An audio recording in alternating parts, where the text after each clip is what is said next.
Bukankah itu tanda-tanda Dajjal? Nabi sebut Dajjal tu dia boleh belah kepala, dia putihkan kepala dan dia cantum dan orang tu berjalan. Hari ini sains dah boleh buat belah kepala, buat keluar tumor, buat keluar otak dia, dimasukkan balik tuan-tuan, tiup apa nama? Ketumbuhan dia bawa keluar, cantum balik dan boleh berjalan. Hari ni dibelah dada ni, dibelah dada, masukkan jantung orang lain, buat keluar jantung dia, masuk jantung baru, boleh berjalan pula. Dia kata hari ni manusia sedang mengkaji nak menghidupkan balik orang yang dah mati. Subhanallah. Hari ni yang membawa kesesatan, pemikiran yang menggunakan akal ialah orang intelektual yang kononnya berpelajaran, yang kononnya mengkaji dan sebagainya. Dan bila kita bercakap tentang Isra' wal Mi'raj, Subhanallazi asra bi'abdihi lailam minal masjidil haram ilal masjidil aqsa allazi barakna haulahu linuriyahu min ayatina.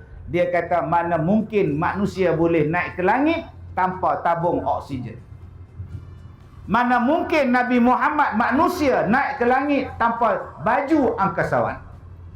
Dia kata sampai sekarang dia tak boleh terima Nabi Muhammad naik ke langit, tak ada angkasawan punya shoot, tidak ada tabung oksigen.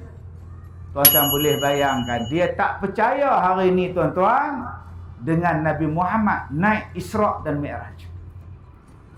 Dan dia menulis, dia kata manusia bila sampai gunung Everest saja pun dah tak ada oksigen. Manusia dah duduk atas gunung Everest pun perlukan oksigen. Oksigen makin menipis, apatah lagi sampai ke langit. Ini tak mencapai akal. Sains tak boleh terima benda ni. Dia ingat tuan-tuan, sains tu lebih hebat daripada Quran ke mak? Hari ini orang menjadikan sains lebih dipercayai daripada Allah. Bukankah itu tanda-tanda Dajjal? Nabi sebut Dajjal tu dia boleh belah kepala, dia putihkan kepala dan dia cantum dan orang tu berjalan. Hari ini sains dah boleh buat belah kepala, buat keluar tumor, buat keluar otak dia, dimasukkan balik tuan-tuan, tiup apa nama?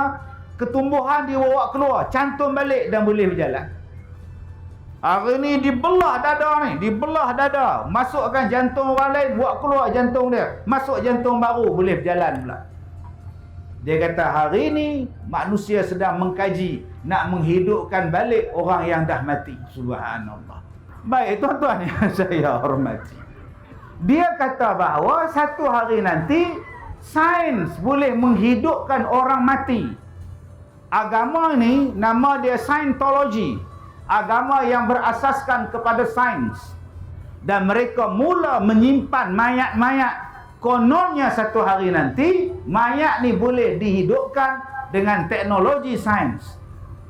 Bukankah tuan-tuan Nabi dah sebut Dajjal tu datang, dia bawa kepada kita sampai dia boleh menghidupkan orang mati. Bukan hidup betul-betul. Tuan-tuan melihat baru ni di Korea, satu kumpulan K-pop mati, seorang mati. Mereka 5 orang, seorang mati kena kanser. 4-5 tahun dia mati. Satu hari mereka buat konsert 4 orang atas pentas yang hidup. Tempat yang hak mati itu kosong. Tiba-tiba cahaya turun suluh tempat tu. Dia menyanyi pula dengan mereka. Dia menari. Isteri dia menangis, mak dia menangis. Dia kata tu laki aku, tu anak aku bakal duk teriak. Anak dia dah mati, tapi dia pun boleh hidupkan balik anak dia tu di atas pentas. Macam mana cara dia? Dia ambil video dia waktu dia hidup, diletakkan di atas pentas, digunakan teknik 3D, 4D, 5D, seolah-olah dia sedang menari. Padahal dia bukan hidup. Mereka mengambil video dia, diletakkan balik seolah-olah dia sedang hidup.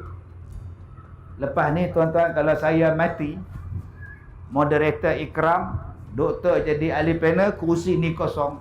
Tiba-tiba Ikram sebut, kita jemput ahli panel yang pertama, Ustaz Kazim. Cahaya turun, ada depan tuan-tuan. Ustaz! Padahal tuan-tuan, cerita tu diulang balik, nampak seolah-olah hidup. Sebab tu hari ni tuan-tuan, orang percaya dengan sains lebih daripada percaya kepada Al-Quran. Betul kita kena percaya pada sains, tetapi bukan semua benda tercapai pada akal kita. Manusia nak guna akal, dia tak boleh fikir. Macam mana Nabi Nuh alaihi salam hidup dekat 1000 tahun. Ni hak datang hari ni pun Allah tak larat.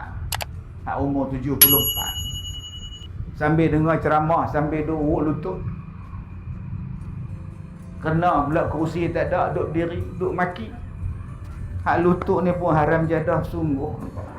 Dia marah kat lutut. Tuan-tuan boleh bayang tak Nabi Nuh 950 tahun duduk dengar ceramah belakang. Agak-agak dagu dia sampai mana? Kita hak umur 80 pun bongkok. Dia 800, 900 tahun. Akal tak lebih. Tapi Quran bagi kita, dia ada. Kita hak tua ni pun tak larat dah. Walaupun kita sihat, tapi tak larat juga. Saya tak ada duit. Saya tak ada duit, tak ada duit. Tak pernah faham, tak faham tu dah. Kununnya pun tak larat entah. Manusia sampai tahap lagu tu. Tapi akal kita tak boleh terima. Boleh tak akal terima Nabi Yunus duduk dalam perut ikan nun? Adik-adik boleh duduk dalam perut ikan? Bukan sehari, 2 hari, 3 hari, 4 hari, 5 hari. Duduk dalam laut, dalam perut ikan, dalam laut dalam. Dia bukan laut Selat Melaka. Ikan nun bukan duduk Selat Melaka, laut cetek.